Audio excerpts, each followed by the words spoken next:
Welcome to the Huddle Sports Network, where we're breaking boundaries and redefining podcasting. Broadcasting live on 6 different platforms, we're bringing you the latest in sports like never before. Imagine tuning in to real-time discussions, expert analyses, and fan interactions all at your fingertips. Each platform offers a unique experience, whether you're on YouTube, Facebook, or Twitch. We're not just sharing stories, we're creating a community of passionate sports enthusiasts. Join us as we dive deep into the evolution of podcasting, where every episode is a chance to engage, debate, and celebrate the world of sports. This is where your voice matters and the game never stops. Welcome to the Huddle Sports Network, where we're breaking boundaries and redefining podcasting. Broadcasting live on 6 different platforms, we're bringing you the latest in sports like never before, where sports passion meets podcasting brilliance. I'm Mike, the Bear fan, and alongside Bill, the Packer fan, and our buddy Ken Catalone, we're bringing you an incredible lineup of 38 diverse podcasters. Each one brings their unique flavor to the table, covering everything from game analysis to behind-the-scenes stories. Imagine diving deep into the minds of experts who live and breathe football, sharing insights that you won't find anywhere else.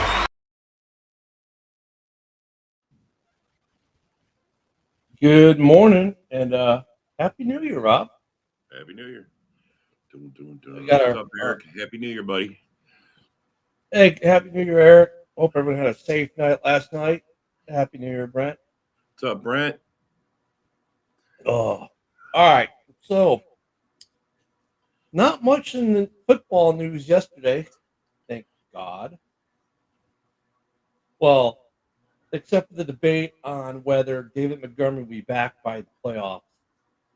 Now some fans are claiming he'll be back as early as this weekend. Maybe. And if he doesn't blow it up? Yeah, I wouldn't play him this weekend, even if he's ready to go. I would take the bye, try to win the bye. If I win the bye, I buy him 2 more weeks of rest on that knee, and then the playoff wants to go, you go. I mean, do they need him this week? Well, they probably do, but they probably can live without him too. I mean, this is probably one of the better teams they're going to face. But like, you risk losing him for the entire playoffs to rush him back for the final regular season game. Yes, it decides the North. Yes, it decides a bye. But do you risk losing him for the entire playoffs for that? It seems awfully early to get him out there. I mean, I would just wait it out. I mean, you're in the playoffs. I mean, I guess if you're really depending on trying to win the number 1 seed, but what if you lose Montgomery for the playoffs? That's what I'm saying. What's more important to you? I know. That's where you got to ask yourself that. The Lion faithful that are in charge, that are running the show. So I guess we'll hear more. Well, it's Wednesday, so we'll get injury reports today. By Friday, we'll know because he either will or won't be on the injury report for it. Happy New Year, Dawn. Glad to see so many other crazy people up this early in the morning with us on New Year's Eve day. Yeah, well, people still do their thing. Good morning, Yoli. Creature of habit, anyway. Good morning, Yoli. Happy New Year. Happy New Year. Yeah, for those of us not named Ken that live in New York, it's not like we were out partying until 4, 5, 6 in the morning. Oh, Kenny's got a social life. That's all. We're old. We're old and domesticated. I didn't even watch any of the New Year's Eve specials on TV this year. I was like, eh. So yeah, that just another normal night. Just happened to beat the clock at midnight. Oh, New Year! Woo! So good morning, Pam. Happy New Year. So yeah, it's just another day. I guess when we get New Year, Pam. Just another day. So Bears head coaching. More Ben Johnson fires in the media yesterday. More linkage. Yeah, more linkage. John Gruden's name is starting to show up more and more. Yeah, Brent, I'm in that camp with you. I think Rob is too. I think we're Yeah. both like, give the guy another week to heal. I mean, you don't need him this week. Yeah, you do, but you don't. Do you need him more in the playoffs, or do you need him more? I mean, what's the worst case is you're still in the playoffs. The only difference is you don't get that first round bye. Yeah, I'm not as worried as much about their offensive production in Detroit as I am about their defensive ability to stop uh, Minnesota and the Ginger Jesus. I mean, how many points did they put up this week? 40, and they didn't even have Montgomery. Yeah. I mean, come on, Lion fans, don't want the impossible, and hopefully the Lion management doesn't want him to play. And I'd rather. I don't know how bad his knee is. Maybe we just don't know. You know what I'm saying? They've seen it. Well, and the thing is, though, like, if let's say it's a 50-50, I would err on the side of caution. I'd rather have the playoff team be guessing whether or not Montgomery's going to be back or not than know that he's back. I mean, is he still going to have surgery to repair what's damaged already when it's over? No, I think it's a holistic medical approach. Not so no surgery at all. Surgery. Wow. So, yeah, I root for a tie. Yeah, but a tie. Well, I mean, root for a tie. All right, Eric. If a tie were to happen, and that's a big if, we didn't have any ties in the league this year, did we? Yeah, if they tie, the Lions win. I mean, they got the edge. The Lions got the edge on this game. So yeah, all they got to do is not lose. Yeah, not lose. That's it. They just got to show up and not lose. Right. I think this is one of the first years in a while we haven't had a tie. We usually get at least one tie a year. I don't think we had a tie this year. Yeah, I don't think so either. I haven't heard of a tie. Well, the Packers are playing the Bears, so they don't need to worry about holding their own. Who knows, Jason? I'm not entirely sure we play our starters either. No. Honestly. No. And in Chicago, these guys are just playing for tape. Non-contracted guys are playing for tape. Well, everyone's playing for tape. Coaches are playing for positions in other organizations. It's the hail and farewell for the entire coaching staff in Chicago. And probably a fair amount of players too. Bears fans' expectations of this offseason need to be tempered again. If we didn't learn anything from last offseason and tempering your expectations, look, the free agency market looks thin as it is for our two biggest needs, right, in the trenches. It's pretty thin to begin with. And then you have to figure a lot of those guys aren't going to make the free agents market because, especially on the offensive side of the ball, there's a lot of teams that need linemen, and they're not like Dahlman. They're not going to let him go in Atlanta. Sorry, we're probably not going to even get the opportunity to sign Dahlman to be our center. Because Atlanta will never let him go to free agency. And then I love this, Rob. He would be stupid not to test the free agency waters. Maybe, but he still might sign with Atlanta before free agency ever. Is he in one of those? Is his contract one of those where he can go and you see what someone else offers and then they match it? They get the opportunity to match it. If he's a restricted free agent, he could do that. But how many times have we seen that where the player doesn't even make it to free agency? Well, no, I get that, and that's because they don't want to lose a guy like that. And I mean, sometimes the team itself needs a gauge. Where's this guy at? What would someone else pay for him? So we can give him a kind of an eye because, sometimes you don't know. I mean, how many guys we've seen already this year, they got paid and then their fucking production went. Well, almost all of them. Almost every single one of the guys who got signed a big free agent contract. What's the production? Outside of the running back, outside of Saquon and Derrick Henry, right? Are you okay? Yeah, I'm good. I think what about JJ? He's held up his end, I think. He got paid. He's the highest paid wide receiver, right? Internally, yeah. Guys who signed internally mostly held up during the deal, but free agent signings, A little bit iffy outside of the running backs. Even Swift, who's closing in on 1,000 yards on a bad Bears team, was probably worth the money. Bears fans won't like it, but his average for the season is above the NFL average. But like Judon kind of underperformed down there in Atlanta. Um, Hassan Reddick's been a ghost since he came back. Um, McKinney was worth the money probably for. Yeah, John, you're right. He was probably worth the money. Oh yeah. So but was Jacobs. Jacobs was like I said, like I said originally, outside the running backs across the board were pretty much worth it. But a lot of the line guys, offensive line guys didn't really pan out. So I mean, when you're talking O line, I mean, first off, teams are going to try to keep them because the O line's a hot commodity in NFL right now. It's a position group in the NFL that I don't want to say devoid, is short of it.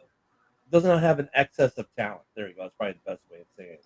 Doesn't have an excess of starting talent. It has a bunch of players, yes, but dude, there's probably about half the league is looking for O linemen right now.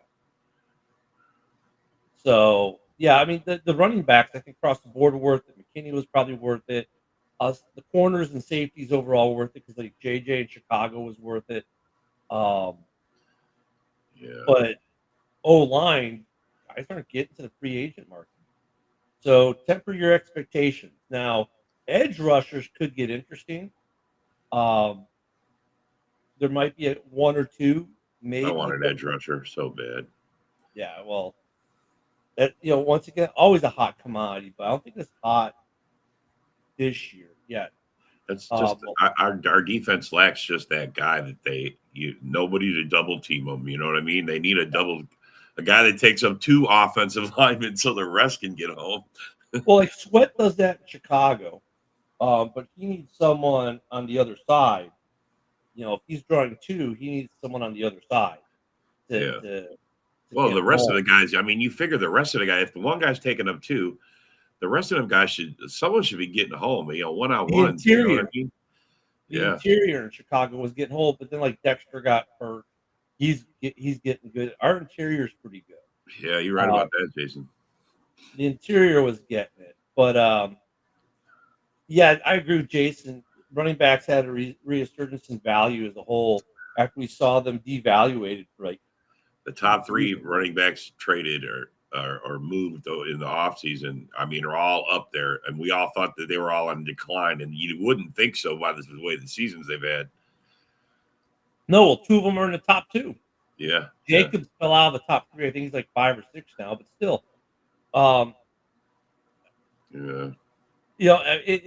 they set an NFL record. Put it that way. I think they set an NFL record. Myles Garrett, I don't think he's leaving anywhere, man. And I know Mad Max ain't going nowhere. Yeah. Micah Parsons is not going to go anywhere either. Now, yeah, Micah wants to be the highest paid non-quarterback player this year. Yeah, he still said he signed the franchise tag. If Dallas. Happy New Year, Sarah. Happy New Year, Sarah. Sarah, your kicker has not signed with Minnesota yet. I'm sorry. Ronaldo's still in Al Nassr playing soccer. Sorry. Give up that pipe dream, Sarah. It's cold. It's cold here. Well, yeah, it's freezing here. It's a mere. It's only 55 degrees. It is chilly out. It's 43 here in Texas today, but it's bright and sunny out. 43 and sunny. This is a cold day here. Now I do wonder though, because the other Ken is probably he is, John. If he even went to bed, he may just now be going to bed. Who knows? He may have gone to bed. I went to bed at like 4 in the morning. I don't know what's wrong with these young pups. I can't hang. Yeah. Swear to God. I mean, I didn't drink. I didn't drink enough of it. This is the time we'd be getting home back in the day. We had the grandbaby here till like 3:00 in the morning. So I was up till then at least. I stayed up a little longer after he left though. So I stayed it's cold there in Wisconsin there. Oof. No thank you. Yeah, it's 23 degrees. Oof. That is cold. Outside of Myles Garrett, there isn't dominance at the edge rusher position this year. There really isn't. Myles Garrett, you can say he was dominant. Yeah. Otherwise, it was a slow year across the board, I think, for edge guys. I think you saw a Yeah. lot more Where are they? the stunts, double teams. The Bears defense didn't do a lot of stunting. It was a lot straight up. That's all we lack, though, Jason. If we had one solid pass rusher, one guy that could get home almost every time. Yeah, Montez created a lot of pressure on quarterbacks. He didn't get the sack numbers. The interior got some decent sack numbers until some guys got hurt. But, we need a guy. We need a guy. We'll get a guy either in free agency or the draft. Monday's going to get interesting after we get through the games this weekend. And I guess we'll hold off game predictions until tomorrow when Ken is here. So he doesn't miss it. But after we get through this weekend's games, we will see. I mean, Monday's going to be interesting because we're going to see coaches, possibly GMs, get fired, right? Some we know about, some we don't. Or some we think we know about, some we don't. We may start to see some,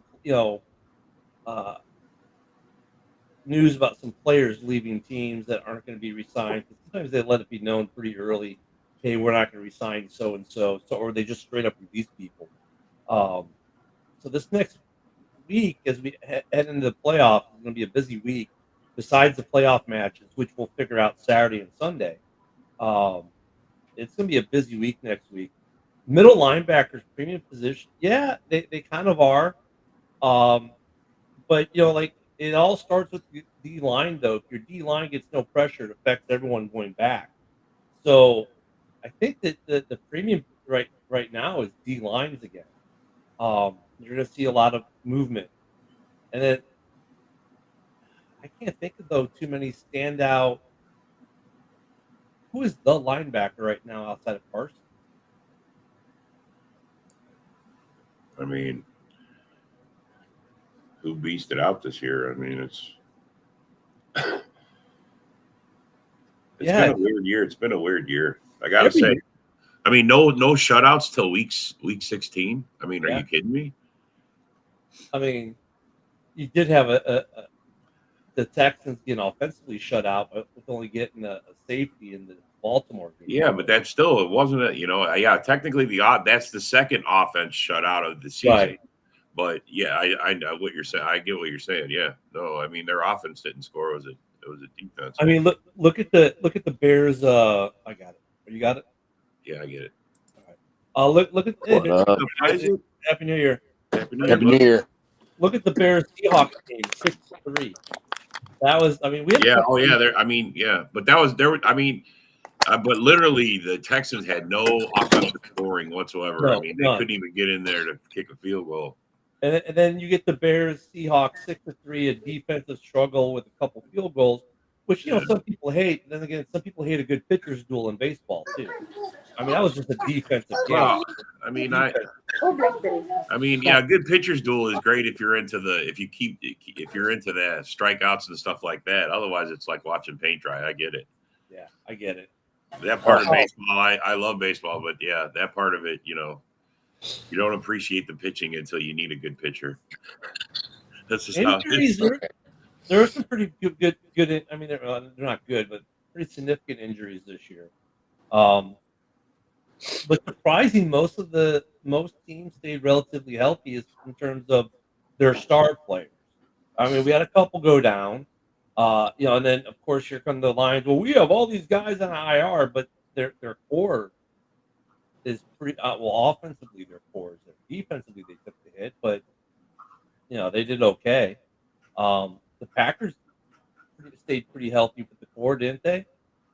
Yeah, I mean, there was injuries here and there, like linemen. There's Jair, then our wide receivers are in and out. Here's the question. I remember at the end of last year there was talk about Alexander possibly being cut. Right? Remember that talk? Right? The whole captain thing, blah blah blah blah. And then this year it seems like he's been out more than he's been in. Is is it in a way? I mean, look at the Packers need to save money. There's a way to save it. I'm just dang. I mean, do you guys really miss Jair Alexander, like where you just went replace him in the offseason? I don't like what I'm hearing coming out of camp. I don't like hearing about his injury. I don't like hearing, it sounds like it's serious. I mean, we're just now hearing about it. I mean, yeah, it's his knee. His knee swelled up. What's called LaFleur said he tried to give it a go, and like he said, his knee's not reacting. And you don't want a liability out there, covering the best wide receivers. I mean, at this point, though, I mean, like after the drama we had in the offseason last year, or at the end of the season, /offseason, I mean, might he be a guy the Packers release? I mean, 4 games this year, he's getting a truckload of money. He ended the year in a high note, though. Like he shut down CeeDee Lamb that first quarter in that Cowboys game. But there was all that other drama, though, with the going out with the captain thing and blah, blah, blah. But then you fast forward to this year, and okay, that gets resolved fine. Then you fast forward to this year, he's only played 4 games. Like week 1, he wasn't good. Like he didn't play good against the Eagles. He took it on the chin. But then after that, when he played, he was doing pretty well. Him and McKinney were forming a little duo back there. Is he worth the money? Is he worth all that money for 3 games? Oh no! I mean, of course, when you're injured, you're not worth the money because you're not playing. Best ability is availability. Are you at the point though with this team where you could move on? You could move on, release him, save the money, and use it on a defensive edge guy. Well, if you cut him, it's like about a $30 million cap hit. You know what I mean? So I don't know if Green Bay really wants to do. How much have we paid him in the last 10 games he's missed? Oh man, that is over $30 million. Yeah, you know what I'm saying, bro? I mean, at some point you got to like stop the hemorrhaging. It's hemorrhaging at this point. I mean, what did he play last year? Not even half the games, maybe 6 games. Maybe he had the same shoulder injury that he had in 2021. Yeah, and now it's a knee. Now it's something else. I mean, he's getting older. He's not gonna. I mean, to heal and come back better than you were, or even as good as you were. If you cut him, let's say you cut him at the end of the season, you save $7.2 million. You have $18 million dead cap. That's the pre-June 1st. You cut post June 1st. Your dead cap 7.8, but you save 17.5. I think we look for a trade. I know. Like Jair, once he's playing, he's still one of the premier corners in the league. You know what I mean? The guy, he's a guy that you do want on your team because he will. When Jair plays his best, your team is playing better because he locks down shit defensively. But the thing is he going to get a chance to showcase that before the season's over? I don't think so. The way it sounds like his knee's gotten worse, and now he's probably not. We're probably not going to have him for the playoffs.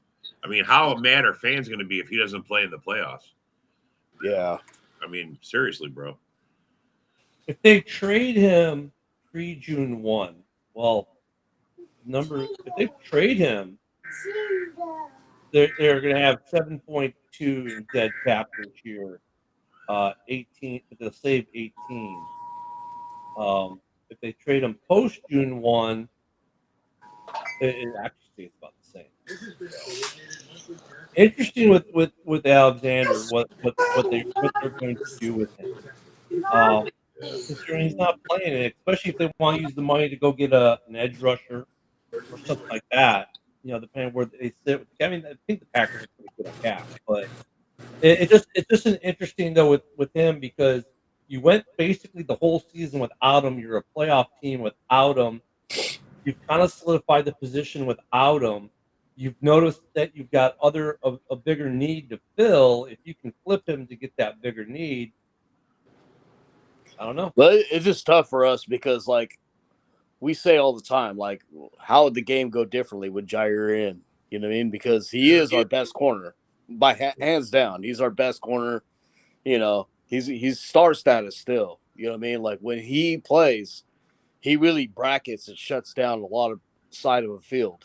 I mean, and you need that type of player. But I mean, it's gonna suck that if we do let him go and he becomes healthy and he becomes that player again. You know what I mean? It's like, man, now we missed out. Yeah, that's the always player we already had. That's I always, mean, especially when we solidify the safety position like we did with McKinney. I mean, bro, this is where a good corner should thrive, having that kind of help in the back, and he's not even out there to even get any of that.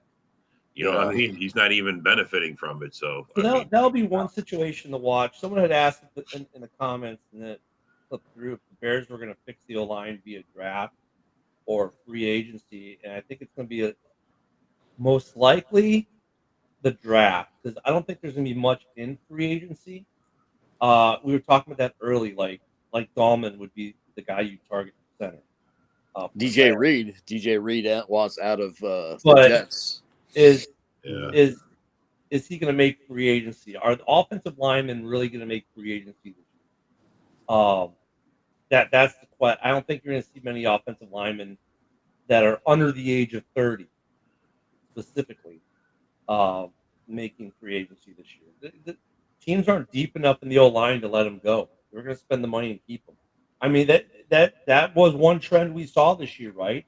A lot of teams need O-line help, which is interesting, though, if you think about it. Here we are saying there are a lot of teams that need O-line help, yet we didn't have any edge rushers outside of Myles Garrett tear the league up. Yeah. Yeah, Van Ness has been a disappointment. And then, well, I think it's just a change. That's what I think. I think it's just, I mean, he's gotten better as the season's gone on, but yeah, he hasn't blown anybody away. Yeah. Yeah, scheme changes. Guys that you had last year that were blown up also with the scheme change, and we said it early. Some of those guys, you won't see the numbers.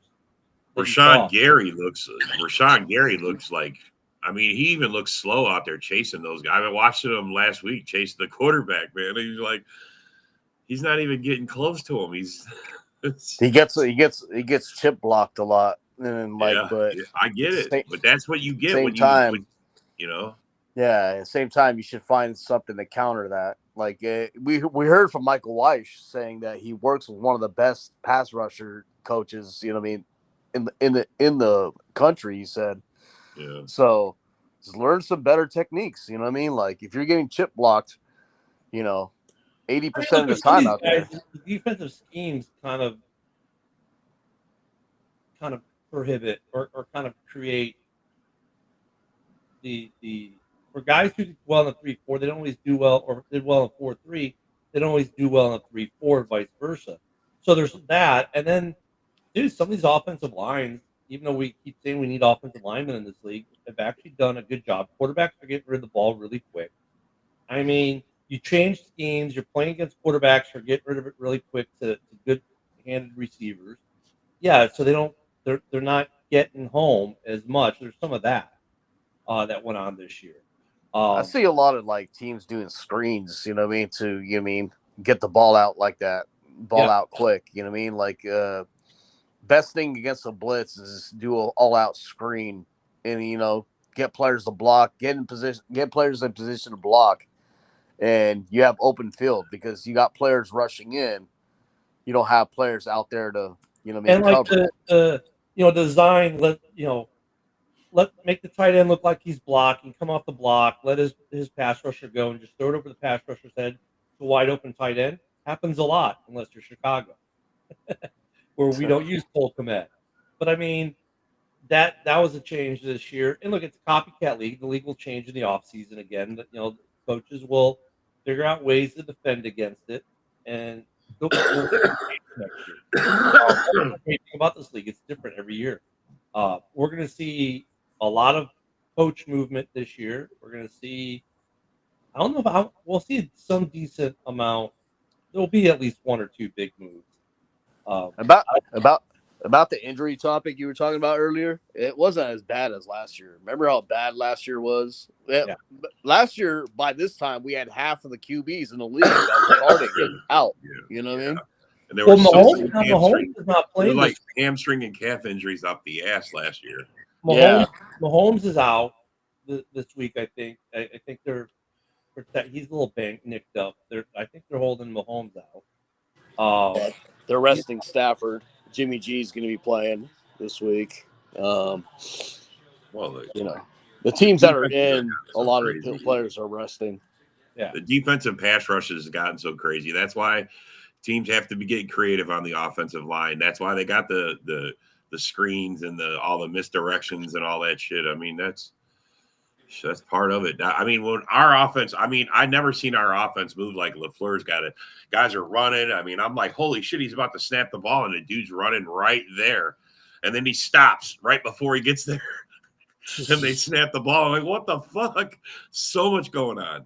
We're going to see some tape. We're going to get some good tape to see our quarterbacks that may end up in places like Vegas next year. Yeah. I mean, Vegas straight screwed themselves out of a quarterback. They're going to have to now because they don't got a chance at a good quarterback.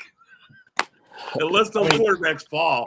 I mean, otherwise, they're looking at a project quarterback that you're going to have to sit for a couple of years. And now who do you got in there for all this time? I mean, I understand why Joe's hiding. I know you're out there watching, listening, Joe. Did Antonio Pierce win himself out of a job? I mean, fuck, bro. It happens all the time. Yeah, Joe can say what he wants about Antonio Pierce. I think he's getting fired. Yeah, I think he is too. Yeah. I think Mark Davis already came out. I mean, what week was it? 15? They was doing good all the way to week 15. I mean, bro, you only had like 3 weeks to go. Just fucking bench your guy. Make an excuse. He twisted his ankle in practice. Bench somebody. Just cripple your team somehow, some way. Ensure that you don't lose the number one spot. They had it. You know what I mean? I don't know, man. Like, yeah, they already said Mark Davis already came out. Davis is going to do, though. I guess it depends. I mean, look, there's a lot of really good coaches available in the marketplace this year. A lot of good coaches. I don't know if I don't know if they're going to try to get in on Ben Johnson. They might. He's obviously going to be somewhat of a hot commodity this year. The way the media is talking him up big, but St. Brown was talking him up big after the game on Monday night. Man, he was selling his coordinator. I think he's out. He might be one of the coordinators who actually gets the head coaching job. But there are so many good coaches out there available this year. I could see Pierce being gone, but I could also see Mark Davis keeping Pierce, man. The Raiders always do. The Raiders are a different team, man. They're like the Cowboys. They kind of march to their own little beat out there. I know, but they got good things going with Brady being part of management now. I mean, that's going to entice a coach to want to come there too. It could, or it could have the opposite effect. Oh, I mean, yeah. I mean, I don't know. I never thought Brady to be a tyrant. So I think he's all about winning, and he's willing to do the things that need to do to win. So, and I'm sure he could spot talent. I mean, he's going to help out in some way. Isn't he still going to be calling games for Fox next year? Yeah, but that doesn't mean you don't have an interest in making money still. Shit. Yeah, Mark Davis already came out and said that he's going to let Brady do some of the front office decisions. See? Like he trusts his judgment. So I mean, I would. Brady has something. I mean, he's still got a sharp mind. I mean, he may suck at announcing, but he's still John, if you're this game, I don't think you're going to see all the Packer players play the whole game. Yeah. I think at some point there's going to be some resting that happens. I mean, I don't know how bad some of these guys are banged up, but I'm okay with them sitting. I mean, it's just the Bears, man. If we lose the streak, we lose the streak. I don't care. The streak to me is not that important. I mean, that's the only reason you'd play him is because then we could say they don't want to lose the streak. Yeah, they want to keep the streak going, and I get it. Talk purposes is the only reason you'd want to win the game anyway. I want to do what we did when we faced the Lions, and they got all happy that they beat us. We rested half our starters in the game. You know what I mean? Yeah. Like that's what I want to do is just have them play half a game. Don't be rusty when it comes to the playoffs. I agree. I mean, I see the wisdom in making sure no one gets rusty. You go out there, you play a couple series, get a half, work up a sweat, and then go sit the fuck down so you don't get. I mean, and for the Bears, if they win the game, it ends the season on a high note.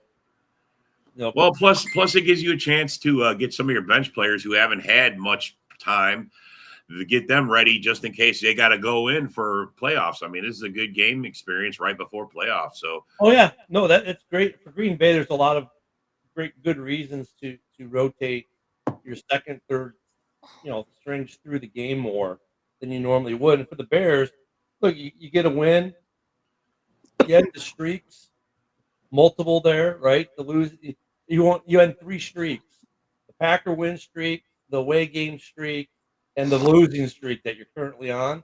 And you give Caleb and the guys a little bit of a high note to end a terrible season on. I don't think you really ruin your draft position by much. Right now, you're basically in the 9 spot. It's basically where you're going to stay. Even if you win, I don't think you go up past 12. So you end 3 streaks. Maybe you move up to 12. I don't think that's going to really affect your pick much in terms of what we're looking for. The Packers, they get their starters in. They get some work in. They get to work other guys through, and then they're ready for the playoffs. So, I mean, this is one of those weird games. It's not going to be like the normal Bears-Packers kind of rivalry thing. It's more like we're getting ready for the playoffs. We're getting ready for the offseason. I don't know where Broski is this morning. He probably had a late night too. But it's going to be one of those things where the teams are looking to that game for different purposes. I think that Brady blunder was funny as hell, though. He's like, the Packers, they lost to the Lions twice. They lost to the Eagles. And they lost to, he didn't even think about, the team that they were playing, the Vikings, He's all, they lost to the other team. You could tell he was kind of lost on who he wanted to say that we lost to because he totally forgot that we lost to the Vikings. It was just funny. Do I like the streak? Oh, there he is, man. Joe, the man, the myth, the legend. There he is. Joe Logan. He's here to defend Antonio Pierce. He heard us talking about him. What's up, Joe? Oh, we got no volume on Joe. I can't hear you, man.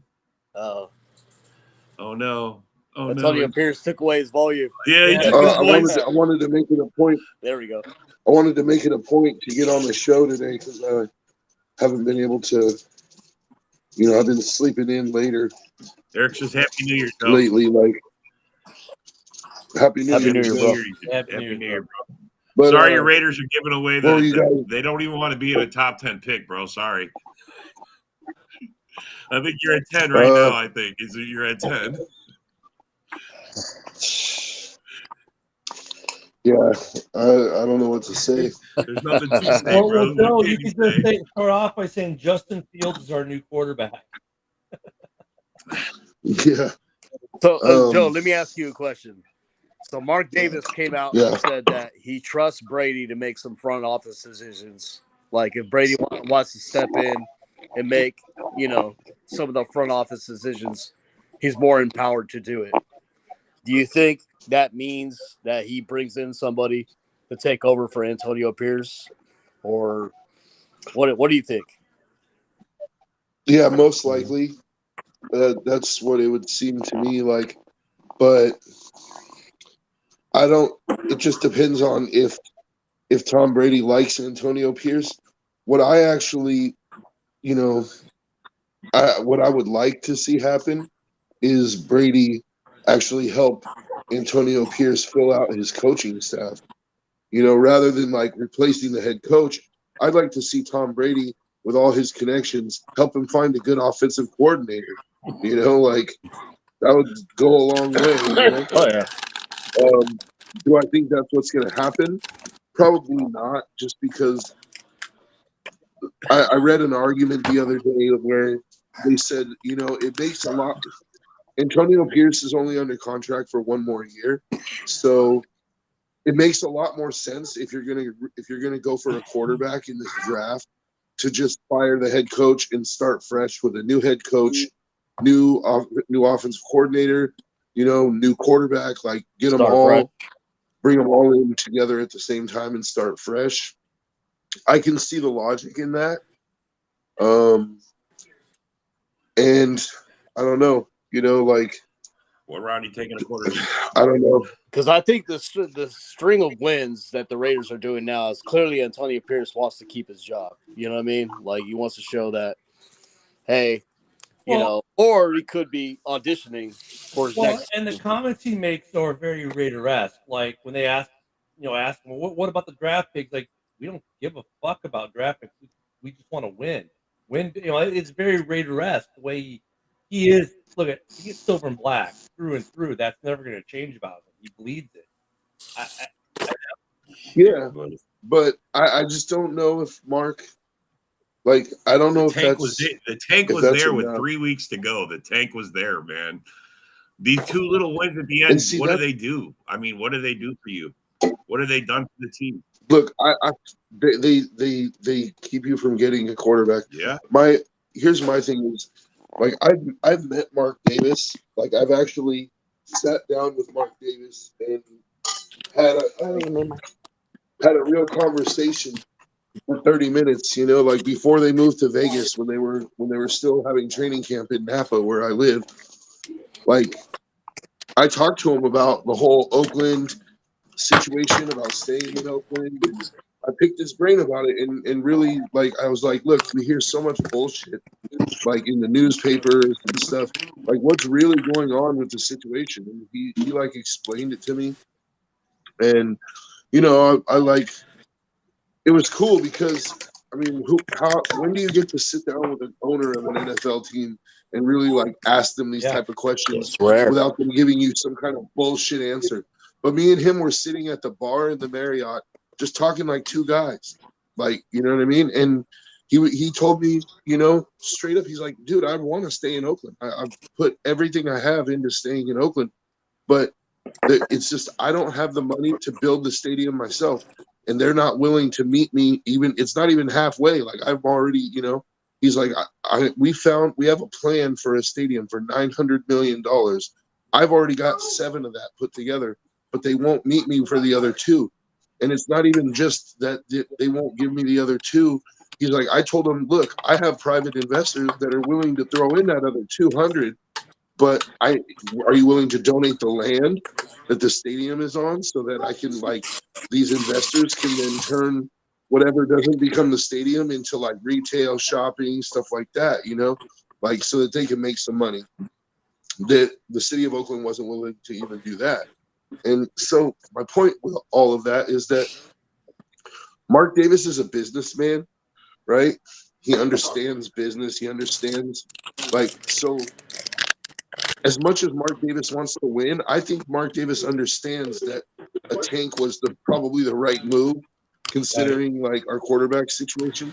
So I think Antonio winning these games is more about him putting it on for another coaching job. Like if he feels, but the thing is like, I really feel, and maybe I'm wrong here, but I really feel like he could have gone to Mark Davis and said, look, dude, like, you know, this season obviously is a wash already.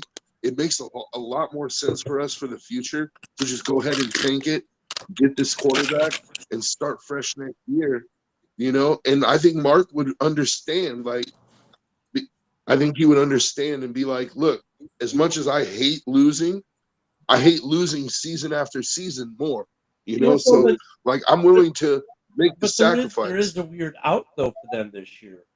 That, ironically, could be a guy we thought might be in Oakland this year.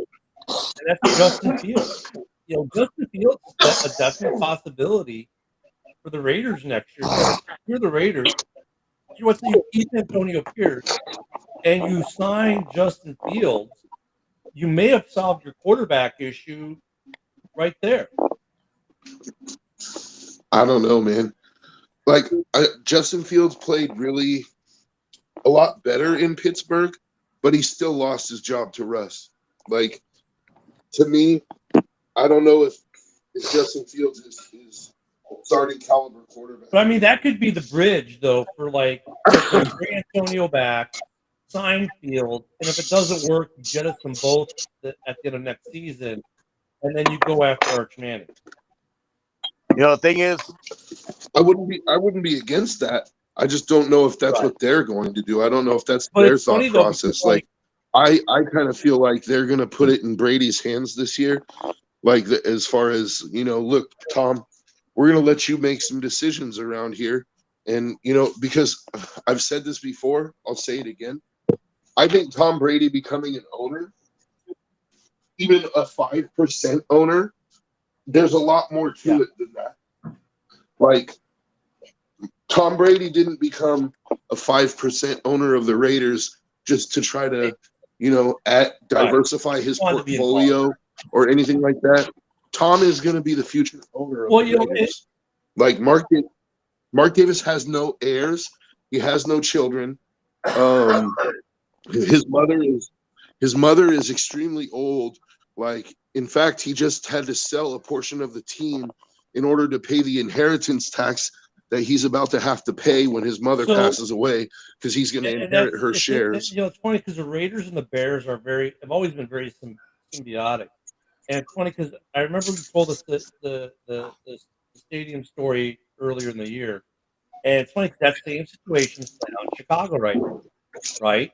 The Bears now, the only difference is the Bears own a piece of land in the metropolitan area where they'll stay in the area.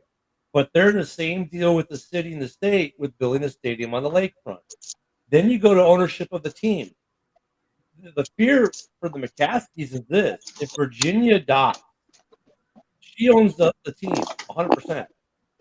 The inheritance tax that the family would have to pay, they would almost have to sell the team to pay the tax. So they might have to sell part of the Bears team to someone just in order to pay the inheritance tax. So like you're saying, there's hope for Bear fans. When Virginia, that has zero to do with but it's a sad thing. Like Mark Davis has to sell part of his team to pay an inheritance tax on a football franchise.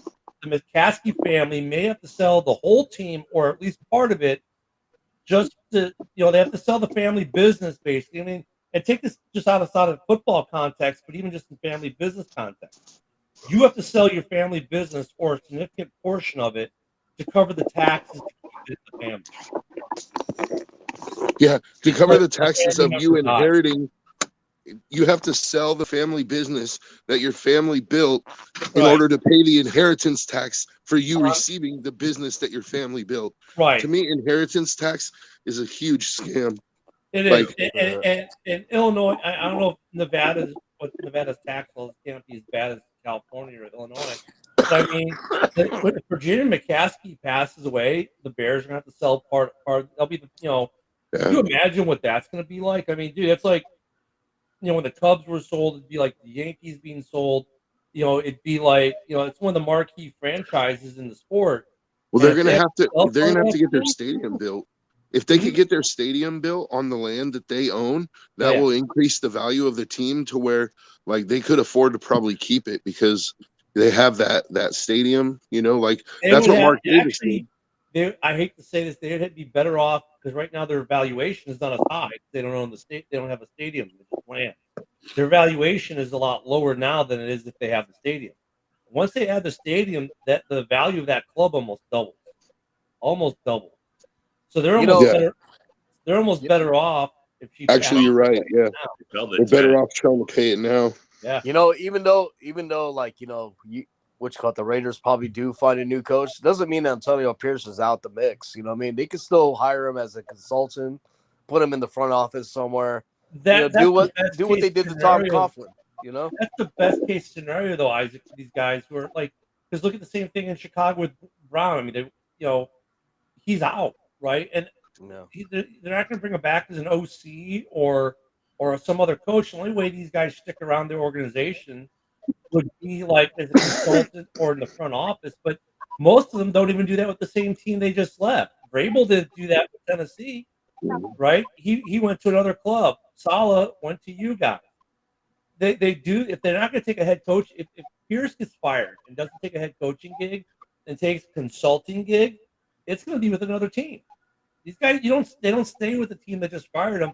It's very rare it happens, but you're talking like what, less than 1%? Well, they're going to. Yeah, but I think Antonio Pierce. Yeah, I think Antonio Pierce has that relationship though with Davis. You know what I mean? Like to bring him in, give him a front office job. You know what I mean? Like, and then when Antonio Pierce feels like he wants to be a coach again, maybe he can go for other opportunities. But for now, it's the best situation for him. Hey, actually, the reason that I made it a point, I almost missed the show today too, but I woke up like just in time, was because I wanted to. You guys were talking about the coaching searches or the coaching carousel yesterday, and I was thinking about it last night, and I just wanted to throw out there. I think the Bears should go after Pete Carroll. That's what I said the other day. And let me tell you why. My short list has like 4 names on it: Gruden, Carroll, Vrabel, and Ben Johnson. Those are the 4 guys I think they need to talk to. Yeah, but so my reasoning for Pete Carroll over those other guys is this: if you look at Seattle when he won the Super Bowl with Seattle, what did they do? Like, what was their whole MO in Seattle? It was run the ball, play good defense, don't ask your quarterback to do too much, right? Like Russ was they didn't put it all on Russ, right? And they won Super Bowls. Like you get a really good defense together, like the LOB, right? Like Chicago is already almost there, right? Like they have a defense that's good. I wouldn't say it's comparable to the LOB. Like they would need another piece or two to their secondary to be like Cam Chancellor and the Bears need Richard an edge Sherman rusher. type They players. need an edge rusher to get there. No, but I'm saying if you wanted to have the LOB, like if you wanted to have a secondary like that, or because you don't. I'm not saying you need the LOB necessarily, but you need something like that. You need one unit that is particularly elite on that defense. So you got to invest somewhere. And to me, it makes more sense like wherever you have the most like stars already, like if it's your secondary, then invest in your secondary. Make it like the LOB, like elite. If it's your defensive line, then invest in your line and make it like the steel curtain. You know what I mean? Like you get something elite on defense, like a whole unit that's elite on defense. You already have good running backs. Caleb, I think Caleb would be better served with Pete Carroll, because if Pete Carroll treats him like Russ, where it's like, hey, look, we don't need you to be the savior of the franchise. We're going to run the football, and we just need you to throw the ball 15 times a game when necessary, but we're just going to run the ball and play stingy defense and create turnovers. I think that could be like taking all of that pressure off of Caleb could really help a lot. I just think Pete Carroll would be awesome. What you get from Pete Carroll's structure, that's what you get. You know what I mean? Like he structures a team to be successful. Well, that's like with Pete Carroll, you get structure. With Vrabel, you're going to get structure, right? With Gruden, you're going to get structure, but he's like, and the reason I like Gruden in Chicago, I think Caleb can handle Gruden's mind. Like Derek Carr could handle Gruden's mind. I think Caleb's already shown the capacity that he can handle Gruden's mind and Gruden's offense. Ben Johnson's the wild card, but look at Ben Johnson did the same thing that Joe just talked about with Goff. They didn't put it all on Goff. We're going to run the ball a lot and not have you throw it 30 times a game. All 4 of those guys are good for Caleb. 3 of those guys we know are good for team structure. We've seen them do it on that level. Ben Johnson, now, he's the question mark when it comes to the structure team-wise. Gruden of the 4 is just a football guy. Not that the other ones aren't, but I mean, he's the guy who offense, defense, it doesn't matter. He can tackle both equally. With Pete Carroll, you know he can tackle the offense, but what's he going to do with the defense? But like you said, he's already shown with the Legion of Boom and those Seattle defenses, he's adept at hiring the right people to run that side of the ball for him. Vrabel is really good on the defensive side. He's shown some adeptness at hiring good OCs. And look there might be some really good OCs out there. I mean, and DCs. You got guys like Saleh, Vrabel might be on the offensive, Saleh on the defensive. And I think any one of those coaches, or the 3 that aren't Ben Johnson, could have their pick of Saleh, Vrabel. These guys who are head coaches are now going to be DCs and OCs again next year. right? Antonio Pierce, they could pull those guys, right? Ben Johnson, I don't know what he pulls for coordinator. I don't care if it's assistant offensive coordinator becomes the OC in Chicago. That doesn't help me. Who's Ben Johnson's DC going to be, right? Mhm. That's what I want to know in that scenario. Hey, But- what if he pulls Aaron Glenn? No, well, you know what? Some Lions fans, believe it or not, still have their screen names be Fire Aaron Glenn. I don't know. I mean, I don't disagree with Joe's take there because Pete Carroll. The only negative you're going to hear from Bears fans, or one of the negatives you're going to hear on Pete Carroll from Bears fans, is yeah, but the dude's 72. We want a guy for more than 3 or 5 years. He's old as dirt. Yeah, we want a long-term guy. But then again, like, look though, Pete Carroll can come in for 5 years and groom your heir apparent to him too, and he could still set you up long-term. He may not coach for 15 years, but Pete Carroll could come in and he brings a good DC with him, a good OC with him, and it could be a Matt Nagy situation in Kansas City because Nagy's the heir apparent to Andy Reid, right? So he could groom the successor in Chicago, so he could set them up for success short term by winning games during the franchise round, and long term by grooming a long history of coaching in that franchise that maybe lasts a decade or two. Here's how to get Carroll to last forever: is go to the Chicago Cubs dugout, grab all the Wrigley chew that you can get, put on the sidelines of the Bears. Hey, you know what? To the hell I go. Look, all Pete has to do is talk to Virginia and say, "Hey, Virginia, how'd you get to be 102 years old?" You know what I mean? Look, Joe brings up a good point that's the Bears' identity through historically, how they've been is defense and run the ball. Yeah, you know what I mean? And that's what Pete Carroll brings. He did that with USC. He did that, with the Seattle Seahawks. Pete Carroll is only one of 4 coaches to ever win an NCAA championship and a Super Bowl.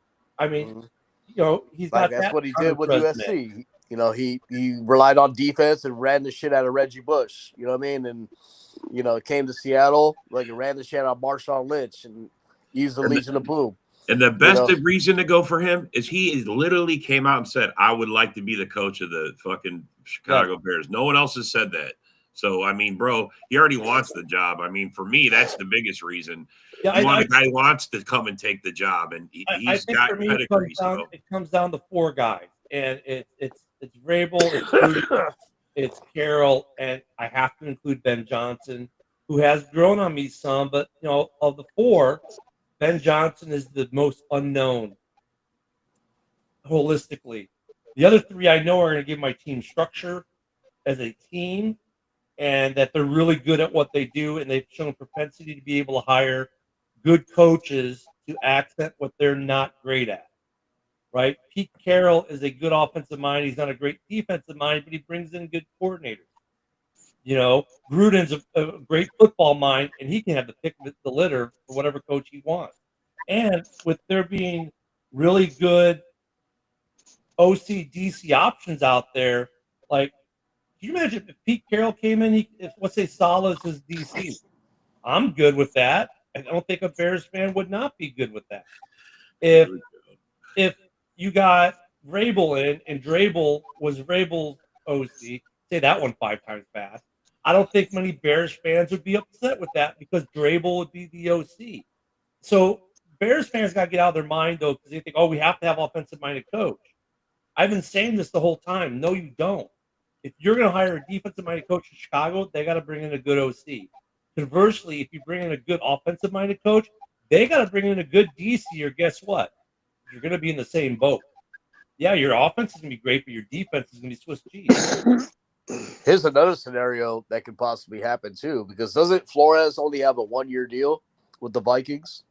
Flores' name's been – Flores is like Johnson. His name's been tossed around for a couple head coaching gigs. Yeah, but if I were the Bears, I'll be like, hey, try to get Flores and then make Bieniemy my OC. You know what I mean? Yeah. That would be great. Bieniemy is back in the mix, too. Yeah. He wants to be a head coach in the NFL. So, I mean, some interesting things there. We got about 20 seconds. JP's up next, I think. His Lions show. I don't know. He might be taking the morning off. But hey, everyone, Happy New Year. Thank you all for being here on this New Year's Eve morning. Joe, thank you for being here, brother. It's been too long since we've seen you. Happy New Year, everyone. We'll be back here tomorrow. Tomorrow we'll do our prediction for the final week of the regular season. Everyone have a great day. We're out of time. We'll see you tomorrow.